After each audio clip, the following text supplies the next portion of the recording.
E eu gostaria agora que os irmãos atentassem ao que nós vamos continuar pregando. Nós vamos pregar Gálatas 3, irmã.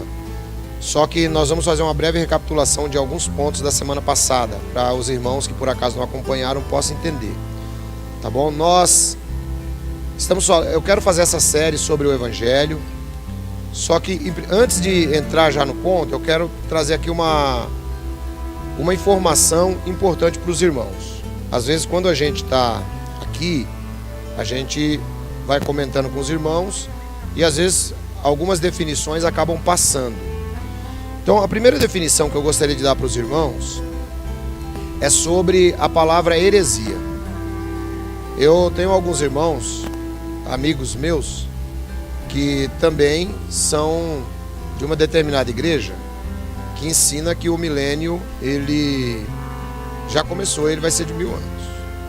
Então depois que eu terminei de pregar, pelo menos uns 3 me mandaram informação assim: ô ancião, você está ficando louco agora? Eu falei, mas por que, varão? Pô, isso aí não é heresia não, ancião. Esse entendimento aí são vários entendimentos. Aí eu falei assim, realmente, e a Bíblia diz que tudo seja confirmado pela boca de 2 ou 3 testemunhas, né? Aí eu falei, realmente, tá bom, varão, fique em paz, dali a pouco o outro, dali a pouco o outro. Então, irmãos, eu fui rever o conceito. Então eu quero trazer para os irmãos isso. Heresia, interpretação ou doutrina ou sistema teológico rejeitado como falso pela igreja. Então, a igreja do Senhor Jesus não rejeitou as visões do milênio, que são pelo menos 4. Também não fechou. Ou seja, então o irmão, se ele está em uma determinada igreja que ele pensa diferente nesse aspecto, vamos aguardar o tempo correto de Deus, que nós vamos ver como é que o milênio ele será realizado. Né? Conforme eu tenho ensinado, eu creio que o milênio é aqui na terra, de acordo com Apocalipse capítulo 20. Né? Mas tem outros irmãos que têm uma visão diferente. Como o assunto não está fechado, e ele não foi rejeitado pela igreja cristã no decorrer dos séculos, então não se torna uma heresia. Assim, então fala pra gente aí uma heresia. Por exemplo, dizer que não precisa comemorar a ceia do Senhor é uma heresia, porque está estabelecido pela palavra de Deus e pela igreja que a ceia é a ceia. Dizer que você precisa guardar o sábado para ser salvo é uma heresia, né? As heresias normalmente elas estão relacionadas, de acordo com o livro de 2 de Pedro, capítulo 2, com a questão de salvação ou questão de perdição. Assuntos secundários que não são salvíficos, né, eles ficam dentro de um campo de atuação, muitas vezes, conforme eu citei, até mesmo de costumes de épocas. Então eu gostaria de deixar esse primeiro ponto definido. Está claro para os irmãos? Amém? Agora vamos dar uma breve recapitulada aqui no que nós aprendemos semana passada. Por quê? Olha só, lá no tempo dos Gálatas, a heresia que estava sendo disseminada ali era de que eles precisavam ser circuncidados para serem salvos. Notaram? Ou seja, você tinha que agregar alguma coisa para a salvação. Então sempre que isso acontece, as seitas, por exemplo, até a palavra seita, ela vem de haireses, né, que é heresia. As seitas, por exemplo, elas agregam um monte de coisas para a salvação. Então nós temos que tomar muito cuidado com isso. Bom, o primeiro ponto, irmãos, é o seguinte: o Evangelho, conforme nós citamos, Paulo, ele vai fazer a reclamação ali em Gálatas capítulo 1, versículos 6 e 7, que nós estudamos a semana passada. Ele diz assim, olha, eu estou muito admirado que vocês estão passando depressa daquele que vos chamou para um outro evangelho, que na verdade não é outro, mas tem alguns que perturbam a palavra, perturbam a mensagem. Então, o que acontece?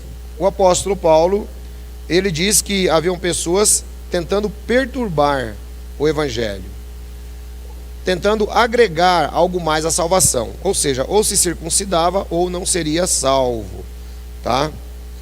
Aprendemos o que é o Evangelho, aprendemos os 5 pilares do Evangelho, né? Desde a queda do homem até a volta de Jesus e o juízo final. Foi isso que nós também tratamos semana passada. O que o Evangelho exige? Põe aí Gálatas capítulo 1, versículo 3 para mim, irmão, por favor. Gálatas 1, 3. A vocês, graça e paz da parte de nosso Deus e Pai do Senhor Jesus Cristo. Versículo 6 agora. Admiro que vocês estejam abandonando tão depressa rapidamente aquele que vos chamou pela graça de Cristo para seguirem outro evangelho. Então veja, o evangelho da graça é o evangelho que nos traz a salvação. Quando eles estavam tentando seguir outro evangelho, eles estavam adicionando a circuncisão ao evangelho. Esse é o ponto. E aí, o que nós precisamos compreender é o seguinte, irmãos, que o evangelho falso, ele tem que se parecer com o verdadeiro. Ele tem que se parecer com o verdadeiro. Porque se ele não se parecer com o verdadeiro, vai ser difícil de enganar. Lembra da ilustração do trigo e do joio que Jesus Cristo deu? Pois é, o joio é muito parecido com o trigo. Então, somente na colheita que é mais fácil de você definir. Da mesma maneira, o falso evangelho, ele se parece com o evangelho da verdade.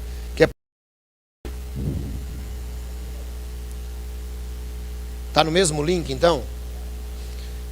Então, voltando aqui, parece que tinha dado uma queda. Então nós aprendemos, irmãos, alguns pontos importantes a respeito do evangelho e a respeito das perversões e das heresias que estão trazendo para o evangelho. Por exemplo, nos dias de Paulo, haviam dois homens chamados Himeneu e Fileto. Eles diziam que a ressurreição já tinha acontecido. Isso era completamente contrário ao ensinamento apostólico. Então Paulo disse que isso era uma heresia. Pedro disse que se introduzirão entre vocês homens trazendo heresias de perdição. E hoje, quais são algumas heresias que nós percebemos aí no seio da igreja? A teologia da prosperidade é uma, totalmente contrária ao ensinamento bíblico, né? O evangelho da graça barata é aquele que não exige que a pessoa se arrependa. Embora você não precise fazer nada para ser salvo, o arrependimento é o mínimo. Foi o que Jesus Cristo disse, né? E foi o que João também pregava: arrependei-vos dos vossos pecados. O evangelho do poder espiritual, né? É aquele evangelho que só enfatiza curas, milagres e assim sucessivamente. Não é um evangelho que enfatiza a salvação. E o evangelho da tradição humana, que são aqueles tipos de ensinamento onde a pessoa ela acaba tendo que aprender teologias humanas e que também serão agregadas à salvação. Aprendemos também sobre quem são aqueles que perturbam ou que pervertem o evangelho de Jesus. Quem são essas pessoas e o que elas ensinam? Lá nos dias de Paulo eram os judaizantes. Eu quero que vocês notem que esses judaizantes, eles estavam dentro da igreja. Então não é muito difícil, irmãos, de entendermos isso. Dentro da igreja do Senhor Jesus, nós temos falsos irmãos também, assim como tinha também nos dias de Paulo. Então, esses falsos irmãos nos dias de Paulo, eles ensinavam essas coisas. Ensinam doutrinas contrárias à Bíblia, que são heresias. Ensinam doutrinas que não motivam uma vida de piedade. São pessoas que acham que sabem tudo, que são orgulhosas. São pessoas que produzem através do seu evangelho inveja, ira, dissensões, contendas, brigas, né? São pessoas que têm a sua mente pervertida e incapaz de aprender a vontade da palavra de Deus, a verdade da palavra de Deus. E também nós temos aqueles que fazem da religião a sua fonte de lucro, ou que ensinam para ganhar dinheiro. Então, quando você começa a tratar desse negócio, você vê que dentro da igreja realmente é um emaranhado, é uma colcha de retalhos, não é? E os frutos que esse evangelho ele produz, porque se ele é um evangelho falso, ele produz falsos crentes, ele produz falsos pastores, e ele produz falsas igrejas. Sendo assim, quais são os frutos? Bom, o primeiro fruto que esse evangelho vai produzir é a apostasia. E também cumpre-se ali que, antes da volta de Jesus, haveria uma grande apostasia. Ou seja, um desvio do verdadeiro ensinamento de Cristo. Coloca aí em 1 Timóteo capítulo 4, versículo 1 e 2, por favor, querida. É isso que ia acontecer. Está escrito assim, ó: o Espírito diz claramente que nos últimos tempos alguns abandonarão a fé e seguirão espíritos enganadores e doutrinas de demônios. Tais ensinamentos vêm de homens hipócritas, mentirosos, que têm a consciência cauterizada. Até aí tá bom. Volta lá no 1 e o 2. Então, o que acontece, irmãos? Olhem só. Esses ensinamentos são de demônios e são baseados em tradições humanas. Então, é muito importante que nós estejamos cientes para que nós não venhamos a cair em confusão através desses falsos mestres. Foi isso basicamente que nós acabamos aprendendo. E por último de tudo, esse evangelho, ele traz maldição. Então, por exemplo, se a pessoa está em uma falsa igreja, se ele é um falso crente, na verdade o que acontece é que ele está debaixo da maldição. Então é muito importante que nós tenhamos muito cuidado com aquilo que nós aprendemos. É por isso também que eu disse a vocês, muito cuidado com aquilo que você fica pesquisando em internet, você é livre para pesquisar, mas você agora já sabe alguns pontos aí importantes. E conforme eu citei, né, a heresia, ela está mais relacionada com a parte de salvação. E aí eu citei John Wesley, né? Citei John Wesley, onde Wesley dizia, por exemplo, que nós estamos muito mais fortes naquilo que nos une do que naquilo que nos separa. Então, a igreja cristã, seja ela de uma linha um pouco mais tradicional ou uma linha mais nova, ela precisa acatar as tradições bíblicas, tá? Hoje nós temos muito problema aí com a questão das igrejas neopentecostais e que muitas acabam levando heresias para dentro das igrejas, tá bom? Combinado assim? Tá claro, irmãos? Recapitulamos? Ótimo, então agora vamos trazer Gálatas capítulo 3, que foi exatamente onde nós havíamos parado. Pode colocar lá, querida, versão NVI. Tá? Você que está aí na sua casa, tem a versão NVI ou vai acompanhar na Bíblia, fica mais fácil. Ó Gálatas insensatos, quem os enfeitiçou?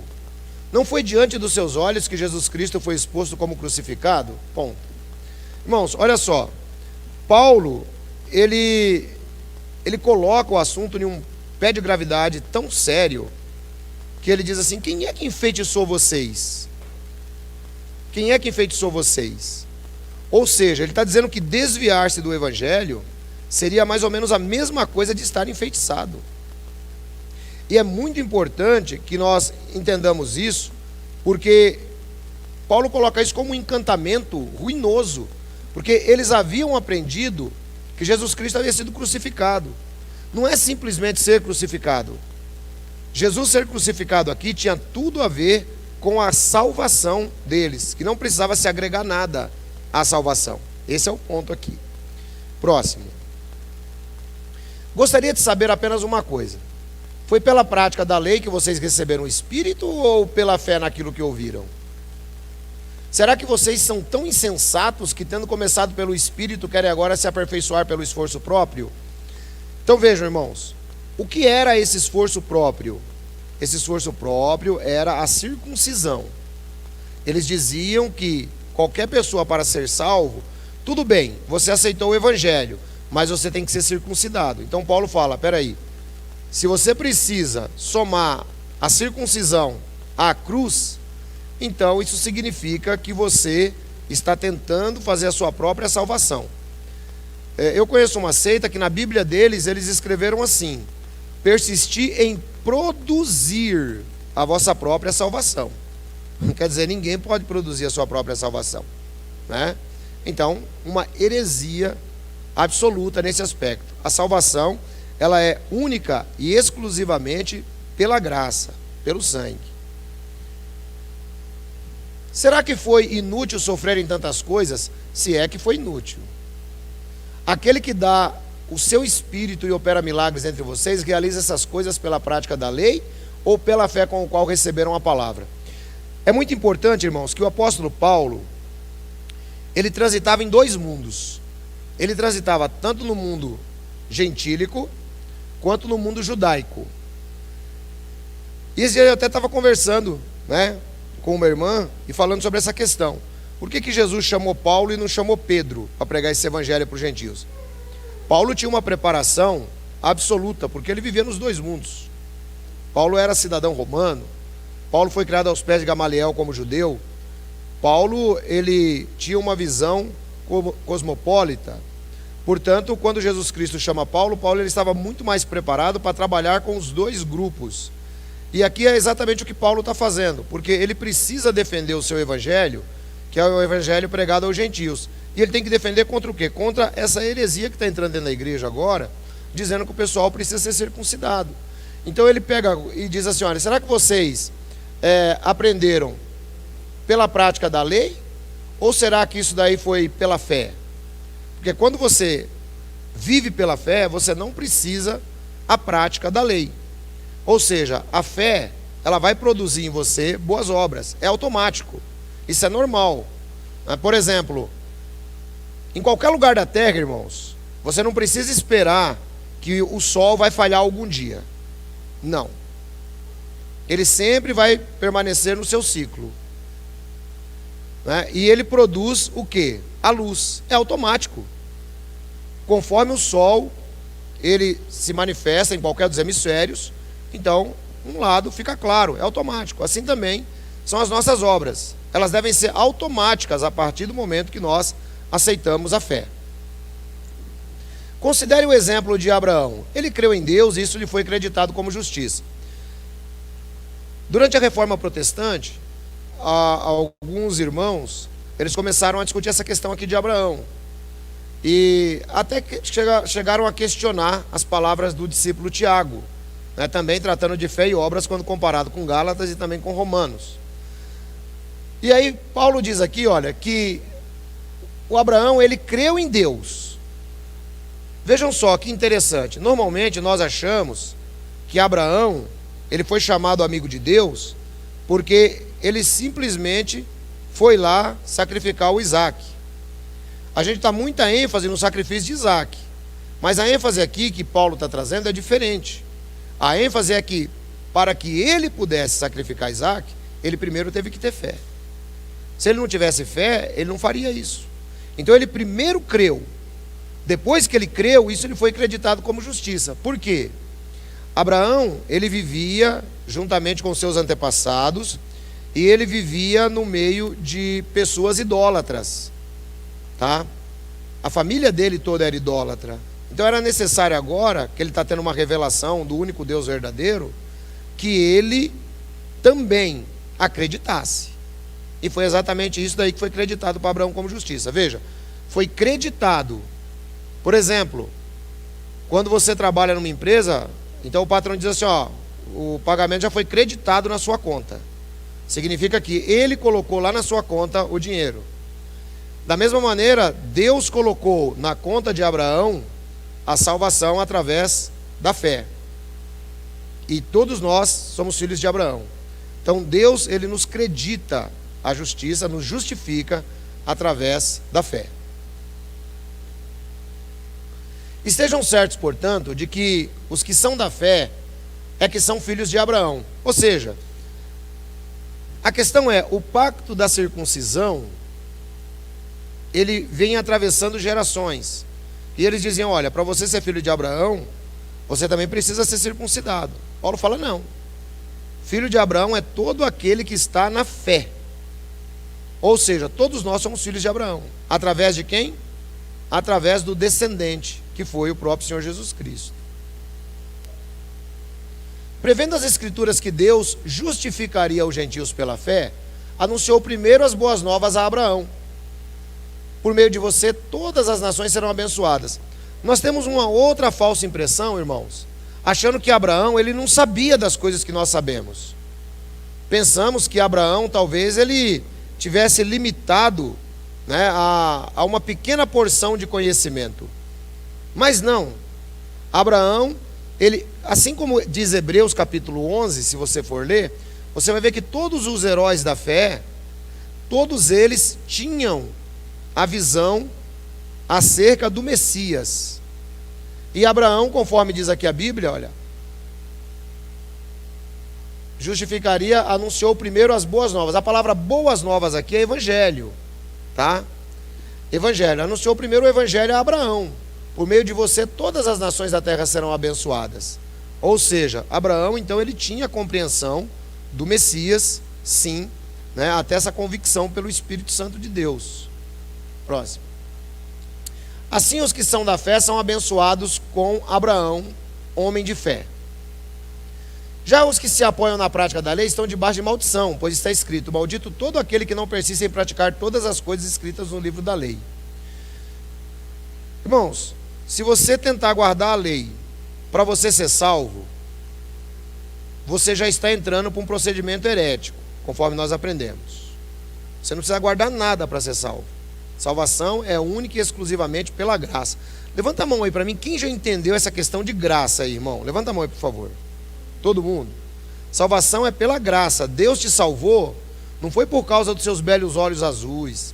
Deus te salvou, não foi porque Ele achou que você é mais bonitinho que o outro. Não. Ele salvou pela graça. Ou seja, essa palavra ela é muito forte na língua grega e ela nos dá a ideia de uma benignidade imerecida. Não é uma bondade, não. Não é bondade, não. É benignidade. É algo muito mais profundo do que apenas uma bondade. É a benignidade imerecida da parte de Deus. Imerecida porque nós não merecemos. E uma vez que nós não merecemos, então Deus, Ele nos acredita isso, né, como justiça também pela fé. É evidente que diante de Deus ninguém é justificado pela lei, pois o justo viverá pela fé. A lei não é baseada na fé, ao contrário, quem praticar essas coisas, por elas viverá. Cristo nos redimiu da maldição da lei quando se tornou maldição em nosso lugar, pois está escrito: maldito todo aquele que for pendurado no madeiro. Até aí tá bom, né? Olha só, irmãos, aqui nós temos um ponto muito interessante. Se Jesus não morresse, quem é que tinha que morrer? Éramos nós. É simples assim. Então, diz que Jesus nos livrou da maldição da lei. Maldito todo aquele que é pendurado no madeiro. Então, quando Jesus Cristo ele foi pendurado, né, na cruz, o que é que acontece? Ele está trocando de lugar conosco.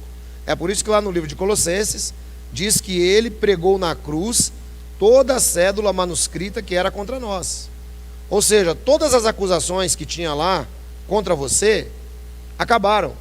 As acusações não existem mais no mundo espiritual. Deus ele não aceita a acusação contra os seus escolhidos. Eu já preguei isso no sermão Justificação pela Fé. Deus ele não aceita a acusação. Se o diabo, por exemplo, ele tentou acusar Jó, né? Ele tentou acusar Jó. O exemplo de Jó, irmãos, é um dos grandes exemplos que mostra para nós que o diabo ele tenta acusar os servos de Deus. Mas depois da cruz, Deus não aceita nenhum tipo de acusação. Ele diz: quem acusará os escolhidos de Deus? Se é Deus quem o justifica, se nem o seu próprio filho ele poupou. Quer dizer, a crucificação de Jesus Cristo foi para nossa justificação, de modo que você não precisa se sentir com o dedo apontado para você, tá, de acusação. Nossos pecados foram perdoados em o nome de Jesus Cristo. E não foi com sangue de touros e bodes, foi com o próprio sangue do Senhor Jesus, conforme nós aprendemos. Isso para que em Cristo Jesus a bênção de Abraão chegasse também aos gentios, para que recebêssemos a promessa do Espírito mediante a fé. Você está percebendo o contraste que Paulo vai fazendo entre lei, obras e fé? Então, irmãos, muitas vezes a nossa tradição, ela criou na nossa cabeça uma ideia de penitência, de que nós temos que fazer algo para poder receber a bênção de Deus. E isso daí está implantado na cabeça do ser humano desde os primórdios. Por quê? Isso já vem do judaísmo. Lá no judaísmo era assim, você tinha que fazer alguma coisa. Só que na graça você não precisa fazer nada. Alguns rejeitam essa ideia e dizem: ah, mas isso não é possível. Será que não temos que fazer nada então para ser salvo? Não, não precisa fazer nada, irmão. Já foi salvo. Você já pensou o que teria que fazer para ser salvo, por exemplo? Porque o que você pode fazer, talvez eu não possa. O que eu posso, talvez você não possa. Então qual seria o parâmetro? Então Deus deu um parâmetro só para todos, que é a fé no Filho de Deus. É através da fé que todos somos salvos, né? Irmãos, humanamente falando, ninguém pode anular um testamento depois de ratificado, nem acrescentar-lhe algo. Assim também as promessas foram feitas a Abraão e ao seu descendente. A Escritura não diz aos seus descendentes, como se falasse de muitos, mas ao seu descendente, dando a entender que isso se trata de um só, isto é, Cristo. Olha só, irmãos, isso aqui também é muito legal de você entender, porque eu estava vendo esses tempos atrás, um cidadão pregando que, como eles são líderes de uma determinada seita, ele disse que eles também fazem parte do descendente da promessa. E eu achei mais interessante, inclusive eu vou falar sobre isso hoje à noite num vídeo que eu vou ter com o professor Armando, lá no canal JWR, onde eles colocam em dúvida, porque a Bíblia diz que Jesus é quem vai ressuscitar todo mundo, né? E eles agora dizem que pode ser até que Jesus dê oportunidade para essa liderança da seita também ressuscitar. Já pensou que coisa? Será? Pode acompanhar hoje às 8, Alfeu, 8 horas da noite. Assim, será que Jesus vai dividir também com os ungidos essa oportunidade de ressuscitar as pessoas? Não, é muita presunção humana, não é? Então vejam que o Paulo, ele está falando assim, ó, que o descendente é um só, o descendente é Jesus. Não tem negócio de descendente composto durante a história, isso aí não existe nada disso aí, é só Jesus, dando a entender que se trata de um só. Eu não sei como é que a Bíblia consegue ser tão clara e o pessoal começa a distorcer a própria Bíblia. Trata-se de um só, que é Cristo. Quero dizer isto, a lei que veio 430 anos depois não anula a aliança previamente estabelecida por Deus, de modo que venha invalidar a promessa. Irmãos, é assim, ó. Deus tinha feito uma promessa para Abraão 430 anos antes de mandar a lei. A Bíblia, ela tem divisão de pactos ou de testamentos, né? Então nós temos o pacto com Noé, nós temos o pacto de Deus com Abraão, e nós temos o pacto de Deus com Moisés, e sucessivamente. Então ele diz que um pacto novo não ia anular o antigo. Ou seja, a promessa para Abraão estava feita. A lei não iria invalidar aquela promessa que Deus tinha feito para Abraão. Porque o apóstolo Paulo vai explicar o motivo da lei agora. Vamos lá. Pois se a herança depende da lei, já não depende de promessa. O que ele está dizendo aqui? Se você tem que fazer para ser salvo, então acabou, não precisa promessa. A palavra de Deus não está valendo mais nada. Você precisa fazer alguma coisa.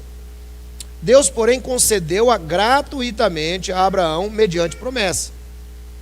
Deus não se viu obrigado a prometer para Abraão. Ele poderia ter pego qualquer pessoa ali na face da terra, mas ele escolheu Abraão. Escolheu Abraão para que Abraão nos representasse, e a Bíblia diz que ele é o pai da fé, e foi chamado de amigo de Deus, porque ele creu. Qual era então o propósito da lei? Agora que Paulo vai mostrar, porque, veja só, eu citei aqui a semana passada, que alguns irmãos ainda tentam, e hoje tem irmãos que ficam em confusão, porque ainda tem muita gente judaizante aí. Então o pessoal diz, olha, se você não guardar o sábado, você não vai poder ser salvo. Só que aí você fala assim, não, mas isso daí é heresia, isso aí não está escrito na Bíblia. Aí eles dizem assim, não, mas não é assim igual você está pensando. Porque a seita, irmão, é muito legal, por isso você precisa conhecer. Seita é muito legal. Eles dizem assim, não é que você vai ser salvo pelo sábado, mas você vai ser salvo pela obediência. Entendeu? Pela obediência vai ser salvo. Aí, quando eles entram na questão do dízimo, a mesma coisa. Não, você não vai ser salvo pelo dízimo. Só que quem não dá o dízimo é ladrão. Então os ladrões não herdarão o reino. Você vê que a seita, ela dá uma curva em toda a história bíblica, não tem jeito. Onde você achar que tem, que não tem, você vai ver que tem. E eu digo que isso acontece inclusive dentro da igreja cristã. Por isso que nós temos que tomar cuidado, né? Porque às vezes você vai subliminarmente sendo levado para praticar obras da lei, ficando debaixo de maldição. Pelo menos é o que Paulo disse.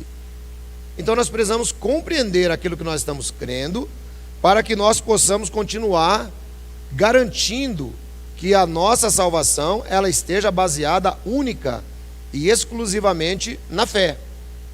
Então qual era o Não, querida, volta lá um pouquinho. Qual era o propósito da lei? Foi acrescentada por causa das transgressões, até que viesse o descendente a quem se referia a promessa, e foi promulgada por meio de anjos pela mão de um mediador. Volta um pouquinho. Então, qual que era o objetivo da lei? O objetivo da lei era mostrar que o ser humano é pecador. Era colocar parâmetro. Pensa junto comigo, irmãos. A gente tem uma visão muito restrita, porque a gente pega e lê só a Bíblia. Então, quando a gente passa a conhecer a história universal, a gente vai entender que, nessa época aqui, haviam outros povos também, além daqueles que estão descritos na história bíblica. Nós estamos tratando de um pedaço aqui de Oriente Próximo. E a coisa já era difícil. Esse pessoal aí, sacrificavam os filhos dele para deuses, para demônios. Esse pessoal aí não tinha regra nenhuma. Então o que Deus faz? Deus pega e dá a lei. Só que ao mesmo tempo, Deus sabia que eles não iam cumprir a lei. Deus sabia. Só que precisava colocar um freio no pessoal. Precisava colocar um freio. Então a lei tornou-se uma espécie de freio, que era para Israel poder compreender que eles também eram pecadores. E a lei deveria permanecer até quando? Até que viesse o descendente. Notem que isso aqui tem tudo a ver com o sermão da semana passada, porque aqueles judaizantes estavam tentando reimplantar parte da lei mosaica, não é? Pela mão de um mediador. Vamos lá. Contudo, o mediador representa mais de um. Deus, porém, é um. Então a lei opõe-se às promessas de Deus de maneira nenhuma. Desculpe. Então a lei se opõe às promessas de Deus de maneira nenhuma. Pois se tivesse sido dada uma lei que pudesse conceder vida, certamente a justiça viria da lei. Pronto, então aqui Paulo já acaba praticamente com o assunto. Olha, se fosse para ser salvo pela lei, então a salvação, ela viria sim, através da lei. Mas, aí vai o texto que eu sempre cito, o versículo 22, mas a Escritura encerrou tudo debaixo do pecado, a fim de que a promessa, que é pela fé em Jesus Cristo, fosse dada aos que creem. O que acontece, irmãos? Olha só, Deus, ele encerrou tudo debaixo do pecado. O que quer dizer isso? Está todo mundo nivelado. Você não vai nunca poder chegar perante Deus e dizer assim, eu preciso ser salvo, ou eu estou sendo salvo porque eu fiz isso, porque eu fiz aquilo. Não. E uma coisa que eu acho mais interessante ainda, irmãos, é que nós atravessamos diversas fases na vida. Tem fases que nós estamos lá em cima, tem fases que nós estamos lá embaixo, né? E é interessante que Deus, ele não muda o seu caráter por conta de nós. A Bíblia diz, mesmo que nós sejamos infiéis, ele permanece fiel, porque ele não pode negar a si mesmo. Então imagine, como Deus, ele conhece passado, presente e futuro, porque para Deus não existe essa divisão de tempo, para Deus é uma coisa só, para nós existe, nós criamos isso, né? Para Deus não. Então Deus, ele conhece a cada um de nós durante toda a nossa estadia na terra. E ele não muda o caráter dele. Isso é muito legal quando a gente compreende, irmão, e aprendemos aqui com a misericórdia de Deus. Imagine, por exemplo, se Deus, ele fosse escolher Davi pelas obras de Davi. Quem é que escolhia o Davi? Ninguém escolheria. Mas Deus não sabia que o Davi ia pecar? O que acham vocês? Minha seita preferida diz que não. Que Deus, ele olha só quando ele quer, de vez em quando.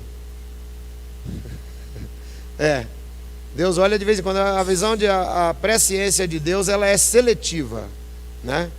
Ela é seletiva. Então ele diz assim, Deus sabia que Adão e Eva ia pecar? Sabia. Ele diz, não, Deus foi pego de surpresa isso aí. Tanto é que Deus fala assim, onde você está? Quer dizer, Deus estava até cego, não sabia nem onde o Adão estava mais. Então, nós notamos, irmãos, aqui, que tudo foi encerrado debaixo do pecado, ficou tudo nivelado. Tudo nivelado. Porque Cristo tinha que morrer por todos. Ele não poderia morrer só por um grupinho, né? Para que, pela fé em Jesus Cristo, fosse dada aos que creem, a promessa. Ou seja, então a nossa promessa, ela está baseada em fé. É por isso que ele cita aqui, pelo menos 2 vezes, o livro de Abacuque, onde ele diz: o meu justo viverá pela fé. Os reformadores entendiam a carta aos Gálatas quase como um resumo da carta aos Romanos, né? Paulo, ele enxugou bastante aqui a carta aos Gálatas. E ele cita lá em Romanos e cita aqui também a mesma coisa: o meu justo viverá pela fé. Então a gente vive pela fé, irmãos. A gente não vive baseado simplesmente em uma promessa, nisso ou naquilo. Não, a gente vive pela fé, né? Antes que viesse a fé, estávamos sob a custódia da lei, nela encerrados, até que a fé que haveria de vir fosse revelada. Assim a lei foi o nosso tutor até Cristo, para que fôssemos justificados pela fé. Olha só, essa palavra tutor aí, ela diz que nós fomos justificados pela fé, e a lei tornou-se o nosso professor. Tutor aqui, ou aio, ou professor.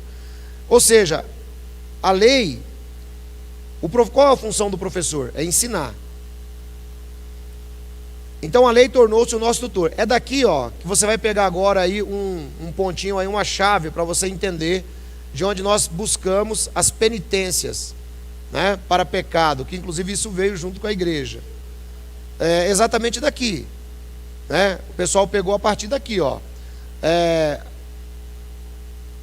Quando você fala, por exemplo, em discípulo, que vem do latim discípulo também, só que vem da palavra grega, né? Ela nos dá a ideia de alguém que está aprendendo. É a mesma raiz da palavra disciplina.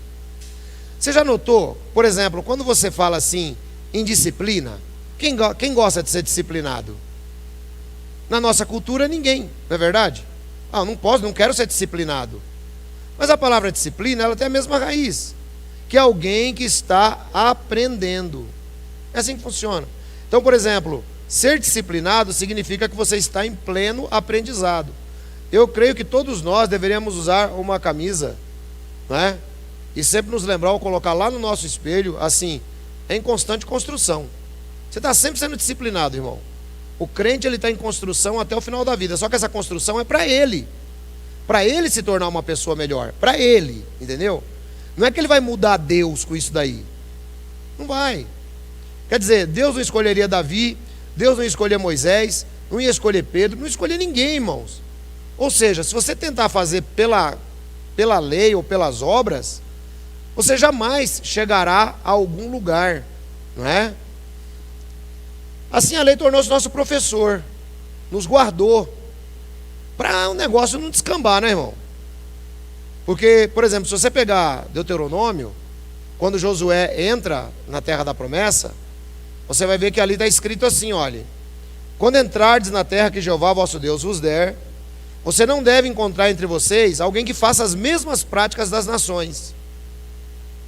Não é? Quais eram as práticas das nações? Eles viviam baseados em adoração a demônios, em orgias, um monte de coisa que você imaginar, eles tinham. Então Deus fala assim, não. Então tinha que colocar lei, sabe? Tinha que colocar regra. Diz que onde não tem regra vira bagunça, não é? Você não pode, por exemplo, chegar na empresa. Que hora você entra na empresa, varão? E você? Dá para chegar lá 10 horas e tá tudo certo na minha vida? Tem regra, né? Quando o cara chega lá mais tarde, lá, varão, DSR já foi embora, né? Então, é desse jeito aí, irmão, tem regra. Então, a didática de Deus foi mais ou menos essa. Tinha que ter regra. Tem que colocar regra nesse pessoal aqui, senão... Outra coisa para você também linkar com isso aqui. O objetivo da nação de Israel, como descendente de Abraão, tinha que trazer o Messias. Tinha que trazer o Messias. Agora você pensa comigo, aquela linhagem que teria que trazer o Messias, bagunçada do jeito que era aquele povo, irmãos. Com a lei já foi difícil, imagine sem lei. Então a lei tornou-se o professor, conduzindo a Cristo, para que fôssemos justificados pela fé. Próximo. Agora, porém, tendo chegado à fé, já não estamos mais sob o controle do tutor. Quer dizer, chegou a fé em Cristo, Nós não estamos mais sendo controlados pela lei. Acabou. É por isso que Paulo ele vai tratar aqui dessa questão. Aí o versículo 26. Todos vocês são filhos de Deus mediante a fé em Cristo Jesus, pois os que creem, os que em Cristo foram batizados, de Cristo se revestiram. Não há judeu, nem grego, nem livre, nem homem, nem mulher, nem escravo, pois todos são um só em Cristo Jesus. Se vocês são de Cristo, são descendência de Abraão e herdeiros, segundo a promessa. Então, qual é a representação que nós temos aqui, de que nós estamos em Cristo Jesus? Quando você ouve aquelas palavras assim, olha, eu te batizo em nome do Pai, do Filho e do Espírito Santo, cumprindo a ordem do Senhor Jesus. Quando você ouve essas palavras, irmãos, e significa, e você é batizado, você está revestido de Cristo agora, né?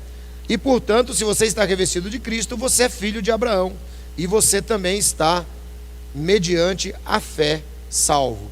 Então é muito importante considerarmos essas coisas, para que nós não venhamos a ficar na parte antiga. Por exemplo, a parte antiga é aquela, irmão, que você... Tem crente que até se cobra para fazer penitência, sabia? Tem crente que cobra. Crente que cobra. Ele quer fazer alguma coisa, ele quer fazer um pagamento para Deus.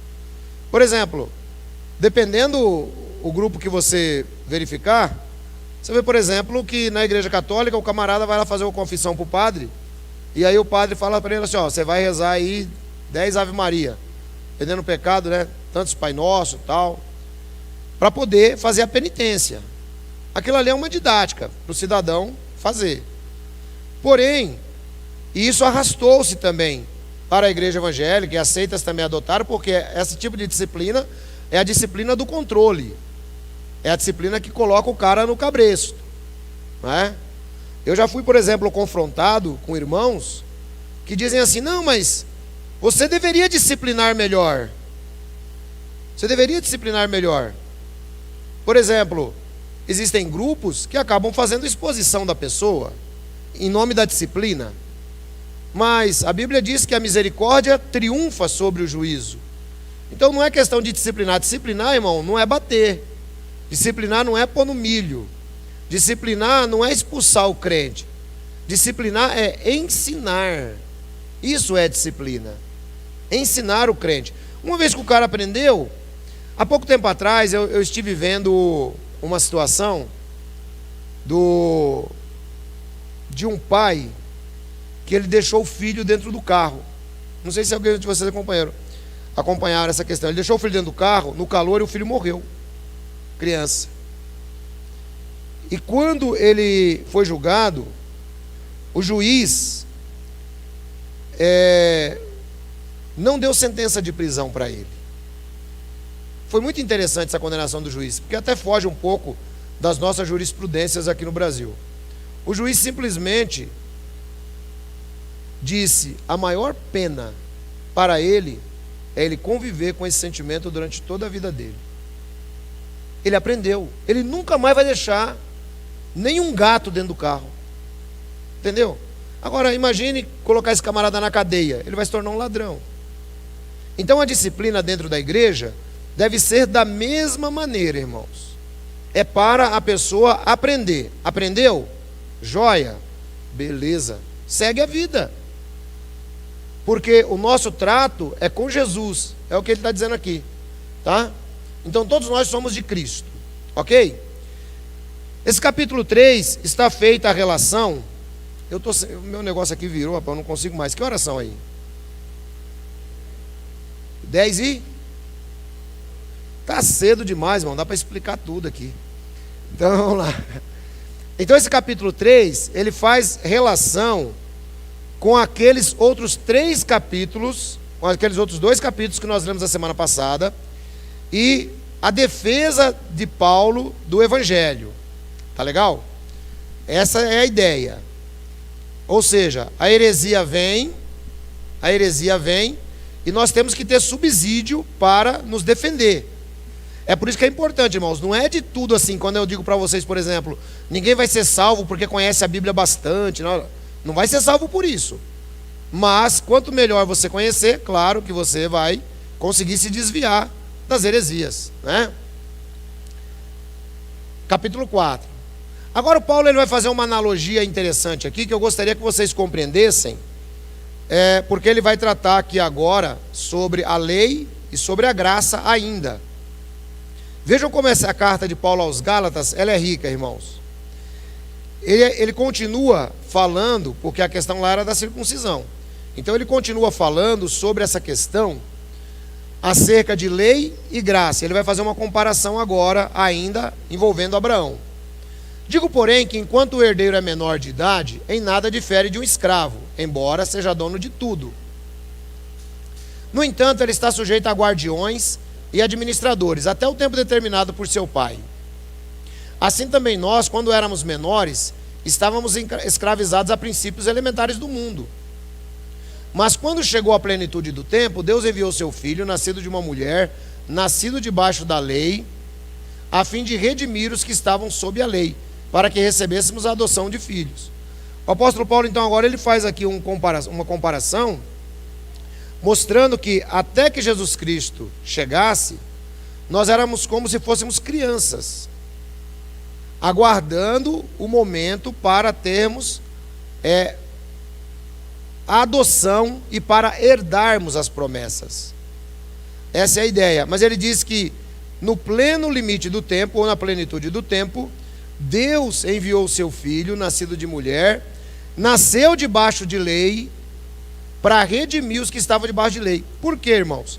Porque só Jesus podia cumprir a lei, ninguém mais. Não havia como. Então Jesus, durante toda a sua vida, ele cumpriu toda a lei de Moisés, indicando assim que somente Deus, que era o dono da lei, também poderia cumpri-lo. E aí ele fala da adoção como filhos. Por que adoção, irmãos? Porque assim, quando Deus criou o Adão era filho de Deus. Está escrito inclusive na genealogia de Jesus. O Adão era filho de Deus. Só que quando Adão ele peca, quando ele cai, ele rejeita essa filiação. Então ele passa a se tornar filho do pecado. Então Paulo passa agora a fazer essa comparação. E aí ele diz que nós recebemos a adoção como filhos, porque quando você aceita Jesus Cristo como seu Senhor e Salvador, então você é adotado na família de Deus, né? Esse é o ponto principal. Eu também já fiz a pregação sobre a adoção, está lá no site, está lá no Pela Bíblia, lá no nosso canal Pela Bíblia tem lá adoção como filhos. Revejam depois, é bom, né? E porque vocês são filhos, Deus enviou o Espírito do seu Filho ao coração de vocês, e ele clama Abba Pai. Essa é uma expressão aramaica que significa papai. Irmãos, olha, é assim, quando você entende de verdade a graça, acabaram-se os seus problemas. Quando você entende a graça, mas só acaba quando você entende a graça. Enquanto você não entendeu, você, como é que eu faço para entender a graça? É só assistir meus sermões. Que aí você entende, eu só prego graça. Eu prego graça sem graça, irmão. Sem fazer gracinha. Então o que acontece? Você sente, irmão, que você é filho de Deus. Não tem como não sentir, sabe? Independente de qualquer coisa, mesmo que você de repente erre, aconteça alguma coisa, o maior testemunho do Espírito Santo em você é você reconhecer que você errou. O Espírito Santo diz: você é filho. É verdade, eu sou filho. Sabe? Então, ele testemunha com você o tempo inteiro. Por isso que Romanos 8, 15 e 16 está escrito: o próprio Espírito dá testemunho com o nosso Espírito de que somos filhos, e se somos filhos, somos também herdeiros. Herdeiros de Deus e co-herdeiros de Cristo. E aí ele diz a mesma expressão: Espírito pelo qual clamamos Abba Pai ou Papai. Quer dizer, você não tem dúvida, irmão, da sua filiação. Você é filho de Deus. Posso ouvir um amém? Amém. Nós somos filhos de Deus. Próximo. Assim você já não é mais escravo, mas filho. E por ser filho de Deus também se tornou herdeiro. O que aconteceu com o Adão? Ele passou a ser filho do pecado. Ele passou a ser escravo do pecado. O que aconteceu com todos nós? Éramos todos escravos do pecado, em Adão. Mas uma vez, quando chegou a plenitude do tempo, que Jesus Cristo veio, morreu na cruz, para redimir os que estavam de lei, debaixo de lei, ele diz que você já não é mais escravo. E essa analogia de Paulo, irmãos, ela é fantástica, porque você não é mais escravo do pecado, mas você é pecador. Você é pecador, você não deixou de ser pecador. Você ainda é pecador, mas você não é mais escravo. Quem é o escravo do pecado? O escravo do pecado são aquelas pessoas que fazem da vida delas para o pecado. Nós pecamos, ocasionalmente todos nós pecamos. E a Bíblia diz que se alguém disser que não tem pecado, ele é mentiroso. Portanto, nós não somos mais escravos do pecado, mas nós somos escravos de Cristo. Ou seja, basta você fazer um balanço da sua vida. É muito simples. Põe na balança. Põe na balança. Quem é que tem primazia na sua vida? É Jesus ou é o pecado? Ah, é Jesus que tem. Ah, mas eu também peco de vez em quando. Isso vai acontecer com todo mundo peca. Aquele que disser que não peca, está mentindo. E o texto prossegue, dizendo que nós nos tornamos herdeiros. Mas quando vocês não conheciam a Deus, eram escravos daqueles que por natureza não são deuses. Ou seja, uma vez que você conhece a Jesus Cristo, você já não é mais escravo das coisas antigas. Você não é mais escravo do pecado. Passa a ser diferente. Mas agora conhecendo a Deus, ou melhor, sendo por Ele conhecidos, como é que estão voltando àqueles mesmos princípios elementares, fracos, sem poder? Querem ser escravizados por Ele outra vez? Irmão, você não tem noção do trabalho que dá para ensinar o Evangelho. Você não tem noção. E às vezes a gente ensina o Evangelho, e às vezes tem irmão que quer ser escravizado de novo. Porque isso aí, irmão, é uma coisa que está no cerne do ser humano. Tem um pastor amigo meu, e esses dias eu até encontrei com ele, a gente estava batendo um papo, e ele fala umas coisas muito engraçadas de vez em quando. Ele fala assim: ancião, você tem que parar com essa mania de ficar ensinando evangelho, ancião. Essas partes técnicas aí, você tem que esquecer isso aí. Deixa isso quieto. O povo não quer saber disso. Você sabe o que o povo quer? O povo quer que você peça dinheiro para eles e que você prometa umas bênçãos para eles. Você tem que tocar nisso aí, ancião. Eu falei: rapaz, você é louco. Falei: um dia eu fui pregar numa igreja aí, mais ou menos essa linha. Eu não sei pregar isso aí. Eu não consigo pregar isso aí. Eu tenho dificuldade, irmão. Se for para pregar o evangelho, aqui eu vou o dia inteiro. Mas para pregar essas coisas aí que eu não consigo aceitar. Não tem como. Então, o que acontece? É exatamente o que o Paulo está dizendo aqui. O cara quer ser escravizado. E tem crente que quer ser escravizado mesmo. Um dia teve um irmão que falou para mim assim: ô ancião, eu falei sobre esse assunto da minha vida com você. Falei: tá bom, irmão, vai em paz. Vai em paz e tente não pecar mais. Eu falo tente, porque eu não sei como é que é a vida do cara. Aí ele falou: tá bom, mas você não vai me dar nenhuma disciplina? Não, já está disciplinado, irmão. Você não entendeu? Já. Então acabou. Está entendido? Está entendido. Né? E pronto.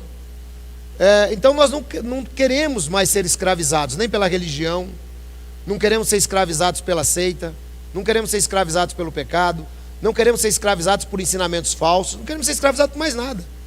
Você está em Cristo, e quem está em Cristo, nova criatura é. Essa é a concepção que nós temos que ter, sempre. Vocês estão observando, olha aqui, ó, o que estava acontecendo com os Gálatas, de novo, irmão, voltando aqui para a história. Volta só um pouquinho lá, querida, por favor. Agora conhecidos por Deus, como é que vocês estão voltando àqueles mesmos princípios elementares, fracos e sem poder? Quais são esses princípios fracos, elementares e sem poder? Vamos lá. Vocês estão observando dias especiais, meses, ocasiões específicas e anos. Ou seja, isso aqui tudo estava dentro da lei mosaica. Não, a gente quer guardar o sábado, Paulo. Mas não precisa, Gálatas. Não precisa guardar o sábado. Não, a gente quer guardar, porque nós aprendemos lá na lei de Moisés e tal. A gente quer continuar comemorando a Páscoa judaica. Mas não precisa. Não, mas a gente quer. Então Paulo fala: vocês estão querendo ser escravizados tudo de novo. E é incrível como o ser humano ele tem essa capacidade de querer ser escravizado, irmãos. É por isso que a religião nada de braçada aqui no Brasil. Não só no Brasil, mas no mundo, né?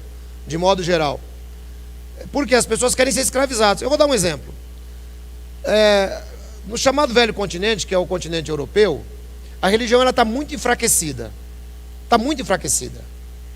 E é incrível, né? Porque ali na Europa, principalmente, que foi o berço da Reforma Protestante, né? Esperava-se que hoje tivesse, tanto é que da Europa vem sempre a visão de um reavivamento espiritual, né? Eu já estive lá na catedral onde o John Wesley pregava. É vazia. Não existe mais o que John Wesley fazia. E aí sabe o que acontece, irmãos? A gente vai notando uma coisa interessante. Que na Europa, devido à educação, os caras se libertaram da religião. Só que eles se libertaram demais. Aí eles quiseram se libertar até de Deus a partir do iluminismo, né? Então, lá na Europa, se você pegar, é difícil você ver esses movimentos aí que ainda tem nos Estados Unidos, que ainda tem no Brasil, né? Mas, onde o povo tem um pouco menos de cultura, o povo quer ser escravizado mesmo. O povo quer que você escravize eles. E aí é complicado, porque tem um monte de líderes inescrupulosos que eles não perdem tempo para escravizar, não, irmão. Se coloca debaixo do jugo deles para você ver, é chicote. E é o que Paulo está dizendo para eles aqui. Vamos lá. Temo que os meus esforços por vocês tenham sido inúteis. Às vezes eu sinto a mesma coisa, irmãos, porque eu ensino, e depois eu falo, meu Deus do céu, né? Teve um dia que um irmão, depois de aprender muito, falou assim: ancião, eu vou voltar lá para a minha seita preferida. Vou voltar lá para a minha seita preferida. Eu falei, mas por que, irmão? Você quer ser escravizado de novo? Não, sabe o que é? Porque lá eu, pelo menos, eu posso ir na casa do meu pai, posso ir na casa da minha mãe. Ah, tá bom, irmão, tá de parabéns. Vai lá, irmão, seja escravo de homens. Você merece, você precisa ser escravo mesmo. Assim que funciona, irmão. Então nós temos que entender que nós somos livres em Cristo Jesus. Somos livres. Não foi o que cantamos hoje? Eu sou livre. É assim, nós somos livres em Cristo. Temo que os meus esforços por vocês sejam inúteis. Eu suplico, irmãos, que se tornem como eu, pois eu me tornei como vocês. E em nada vocês me ofenderam. Como sabem, foi por causa de uma doença que preguei o Evangelho pela primeira vez a vocês. Embora a minha doença tenha sido uma provação, vocês não me trataram com desprezo ou desdém. Ao contrário, receberam-me como se eu fosse um anjo de Deus, como o próprio Cristo Jesus. O que aconteceu com a alegria de vocês? Tenho certeza que, se fosse possível, vocês teriam arrancado os próprios olhos para dá-los a mim. Tornei-me inimigo de vocês por dizer a verdade? Os que fazem tanto esforço para agradá-los não agem bem, mas querem isolá-los a fim de que vocês também mostrem zelo por eles. Aí tá bom um pouquinho, irmão. O apóstolo Paulo, irmãos, agora ele vai dizer o seguinte, olha. Ele disse que quando ele vai pregar o evangelho na região da Galácia, ele disse que vai por conta de uma questão de saúde. E ali abre-se a porta para o evangelho para ele. E é interessante notarmos que ele faz essa relação dessa doença com a sua vista. Porque ele diz assim que se os Gálatas pudessem, tinham até arrancado os olhos para dar para eles. Aqui eu quero aproveitar e dar uma esclarecida para vocês. O Paulo, lá no livro de Coríntios, ele diz assim, ó, foi-me dado um espinho na carne, por operação de um anjo de Satanás, para que eu não me gloriasse. E aí eu orei 3 vezes ao Senhor, mas ele disse, a tua graça me basta. Então alguns relacionam que essa doença que Paulo tinha nos olhos, talvez fosse esse espinho na carne. Então eu só quero dizer para vocês, não existe comprovação disso. Até porque Paulo relaciona Satanás também, dentro desse negócio desse espinho na carne aí. Então não sabemos o que é, mas ele disse que era alguma coisa para que ele não se vangloriasse.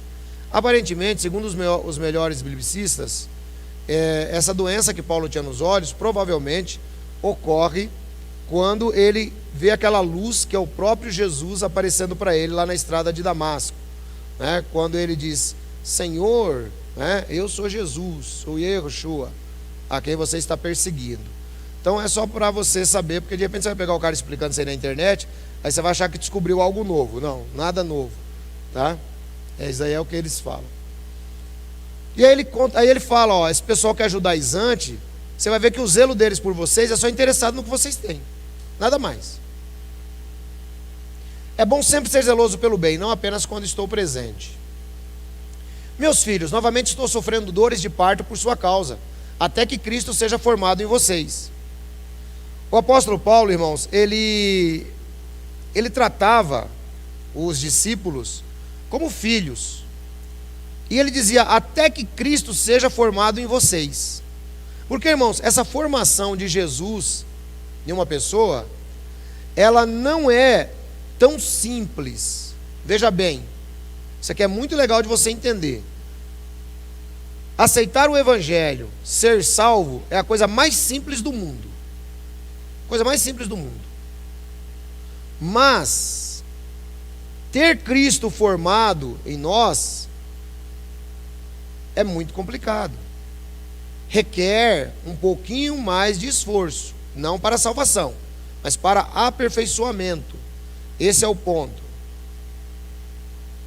Eu gostaria de estar com vocês, versículo 20. Eu gostaria de estar com vocês agora e mudar o meu tom de voz, pois estou perplexo quanto a vocês. Lembra que eu falei na primeira pregação que o Paulo estava muito bravo com os Gálatas? Porque os Gálatas, aqui era um monte de igreja que tinha naquela região. O Paulo tem um maior trabalho, ele escreve essa carta aqui para todas aquelas igrejas. E a heresia dos judaizantes estava contaminando a igreja de todos os lados. E o Paulo falou, eu queria falar com vocês num tom mais brando, mas eu estou perplexo, eu estou bravo com vocês por conta disso. E vou explicar por quê, veja o versículo 21. Digam-me, vocês os que querem estar debaixo da lei, acaso vocês não ouvem a lei? Pois está escrito que Abraão teve 2 filhos, um da escrava e outro da livre. Presta atenção agora na analogia que o Paulo vai dizer. A livre era Sara e a escrava era Agar. O pecado era o nosso Senhor. O livre é Jesus Cristo. Então, ele vai fazer uma comparação aqui agora entre graça e lei baseado nas 2 mulheres de Abraão. Então ele diz assim, 23. O filho da escrava nasceu de modo natural, mas o filho da livre nasceu mediante a promessa. Ou seja, quando ele fala de modo natural aqui, ele está falando segundo a carne, né?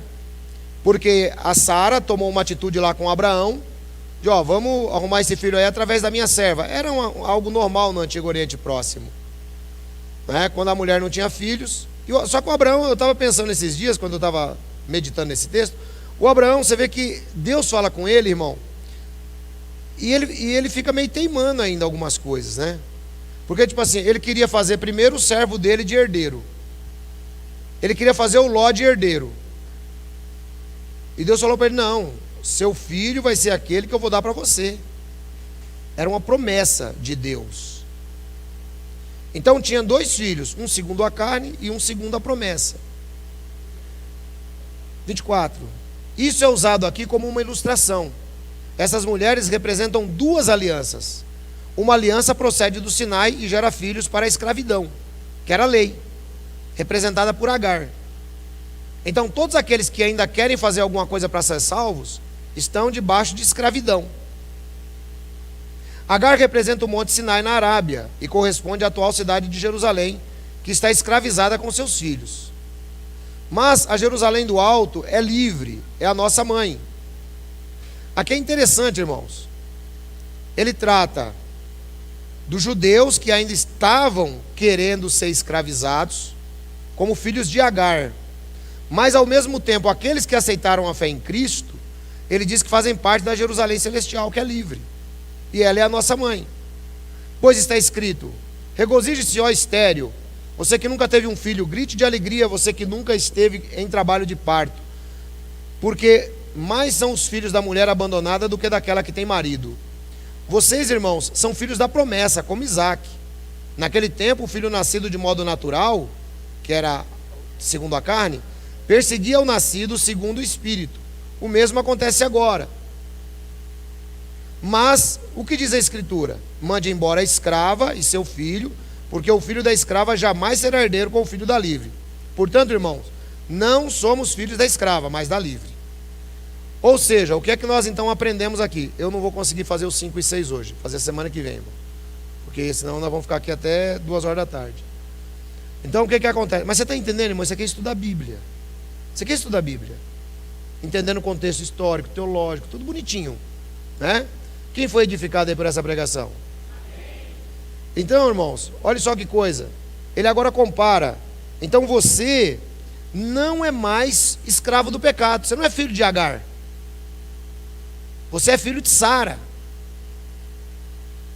E ser filho de Sara significa estar em Cristo. Ser filho de Agar significa que você ainda está tentando fazer alguma coisa para ser salvo. Esse é o ponto. E você pode analisar, irmãos, e veja que ele está falando aqui que essa era a adição ao evangelho que os Gálatas estavam querendo colocar. Então nós temos que tomar muito cuidado, principalmente prestar muita atenção, porque as seitas são mestres em querer fazer você escravo. Seita gosta de fazer você escravo. Se tem uma coisa que a seita ama, é fazer você escravo, né? Mas você tem que entender que uma vez que você aceitou Jesus Cristo como Senhor e Salvador, seu único dono e Senhor significa Jesus. Somente, acabou. Sabe?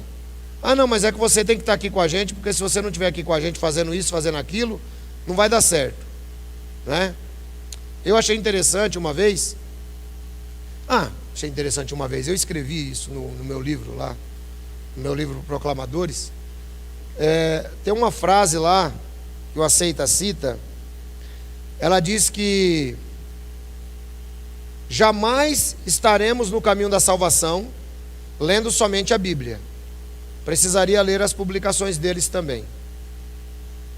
Olha que coisa interessante, irmãos. Quer dizer que a Bíblia ela já não é mais autossuficiente para te indicar o caminho da salvação. E aí eu fico me perguntando, esse pessoal da seita são engraçados. Mas não é que eles são engraçados assim porque você dá risada com eles. São engraçados na cabeça deles. Se você pegar o século XIX, ali teve um cumprimento muito forte daquilo que Jesus Cristo falou sobre o joio e o trigo. Século XIX. Século XIX, irmãos, para você ter uma ideia, a gente está vindo desde a Reforma Protestante, que foi no século XVI, e a gente está vindo, passando aí por situações muito complicadas em matéria de firmar de verdade os conceitos doutrinários da igreja. Muito complicado. E aí o que vai acontecer no século XIX? Século XIX, Satanás, ele resolve dar uma passeada no mundo. E ele vai escolhendo algumas pessoas para serem parte desse joio. E aí o que Satanás faz? Ele começa a lançar as dúvidas em pessoas para que elas fundassem algumas seitas. E irmão, é interessantíssimo quando você estuda a história das seitas. Porque todos os líderes das seitas, todos eles, de alguma maneira eles tiveram alguma revelação. Todos eles. Aí você pega, por exemplo, começando com Joseph Smith. Joseph Smith disse que aparece para ele um anjo chamado Moroni, e esse anjo agora fala que tem umas placas de ouro, placas essas que nunca foram vistas, e que essas placas estão em determinado lugar para ele ir lá pegar, trazer essas placas, e a partir dali ele vai fundar a seita dos Mormons. Aí eu pergunto para você, quantas pessoas esse cidadão conseguiu desviar através desses 2 séculos aqui? Imagine. Porque para você ficar desviando de um em um, irmão, é pouco, não dá para ficar desviando de um em um. Você tem que desviar logo de carrada. Ou seja, você tem que ter uma liderança para desviar o povo. Senão você não consegue. Entendeu? Você tem que colocar um cabresto no povo. É assim que funciona. Aí ele achou Joseph Smith. Depois ele continuou trabalhando. Aí ele achou um tal de Joseph Bates, Iran Edson, Ellen White, e começou a ensinar igual os judaizantes. Falou assim, ó, ensina para o povo aí que você vai guardar o sábado, hein? E avisa que Jesus já voltou, já, tal, tudo certo na vida deles. Ah, então tá bom, então vamos ensinar isso aí. Quantas pessoas conseguiu desviar? Depois ele pegou um outro cidadão que adotou o nome de Allan Kardec, E ela falou, ensina para esse pessoal aí que tem um negócio de ressurreição aí não está certo não, o negócio é reencarnação mesmo, tá? Aí ele, e depois, juntamente com ele, Madame Blavatsky, né, que também vai dar a ideia da nova era no mundo. Quantas pessoas se desviaram por causa disso? Mas Satanás, ele continua trabalhando. Ele pega um cidadão chamado Charles Taze Russell, um garoto de 16 anos. Eu, pelo menos, quando tinha 16 anos, eu acho que eu não sabia nada da vida ainda direito. Eu estou com 50, olha eu me entregando, varão. Estou com 30 e pouco e ainda não sei. Ainda não sei. Imagina um menino com 16 anos. Aí ele pega esse jovem chamado Charles Taze Russell e fala assim, começa a ensinar também algumas coisas interessantes aí para... Você vê, são linhas diferentes, mas que absorveram muita gente. Aí ele começa a falar, começa a pregar que Jesus vai voltar em 1914. Que aí você pregando isso daí, todo mundo vai querer vir com você. Aí a fórmula de sucesso está feita. Aí ele vai lá e ensina isso. Aí depois eles continuaram. Então o século XIX é um século onde o joio, ele passou a ficar muito mais forte. Só que, conforme disse Jesus, olha, ele vai ter que crescer junto até a colheita. Na colheita eu vou resolver esse problema aí. E é por isso que nós ainda temos, irmãos, muitas heresias ainda, inclusive dentro da igreja. Porque o diabo não parou não, chegou no século XX, da metade do século XX para cá, ele começou a lançar o neopentecostalismo. A palavra neo significa novo. Novo pentecostalismo, quer dizer, aquele que nós tínhamos antes não serve mais. O tradicional não vale. O que vale agora é o novo. E o novo é o quê? O novo é o que prega a confissão positiva, o novo é o que prega a teologia da prosperidade, o novo é o que vai pregando todas essas barbáries que você tem visto no seio da igreja hoje. Então o Paulo, ele fala que nós não somos mais escravos, irmãos. Então ser escravo não é só do pecado não. Então não se deixe escravizar por falsos ensinamentos. Não se deixe escravizar de maneira nenhuma, irmãos. O dia que eu pregar alguma coisa aqui, que eu colocar cabresto em vocês, você pode me avisar falando assim, isso aí está errado que você está ensinando, irmão. Sabe? Porque, irmãos, é assim, nós como pastores aqui, somos apenas facilitadores na sua vida, só isso. Seja eu que pregue, seja o pastor Roberto, o pastor Johnny ou o pastor Felipe. Aliás, semana que vem eu não sei se é o Johnny ou o Felipe que vai pregar também, né? A parte aí. Então vê depois entre vocês dois aí quem é quem. Então, irmão, nós somos facilitadores para você ouvir a palavra de Deus. É isso. Agora, não. Você é escravo de Jesus. Quem morreu na cruz por você não foi o ancião, não foi o pastor Johnny, não foi o pastor Roberto, não foi o pastor Felipe. Ninguém morreu na cruz por você. Quem morreu na cruz por você foi Jesus. E é nele que nós devemos depositar. É nele que está a nossa liberdade. É por isso que em Cristo, quando você entende a graça, entende a liberdade em Cristo, irmão, você é crente até debaixo d'água. Você é crente até debaixo d'água.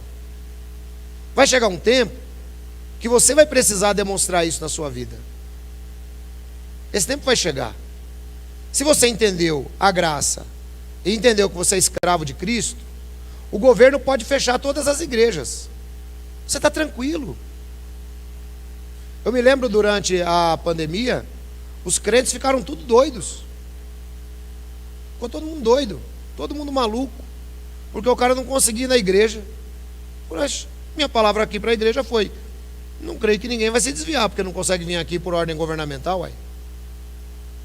Não é verdade? Agora o pessoal tem essa mania. Vai chegar um tempo que nós vamos ser provados para ver se nós realmente queremos ser escravos ou se nós queremos ser filhos de Jesus, queremos ser livres. Então você é livre em Cristo Jesus. Não se deixe escravizar por heresia, por seita, por nada, irmão, nada. Principalmente o cara que quer escravizar, ele tem muito título, né? E aí o pessoal se deixa escravizar mais fácil. Eu acho engraçado, eu acho legal isso aí.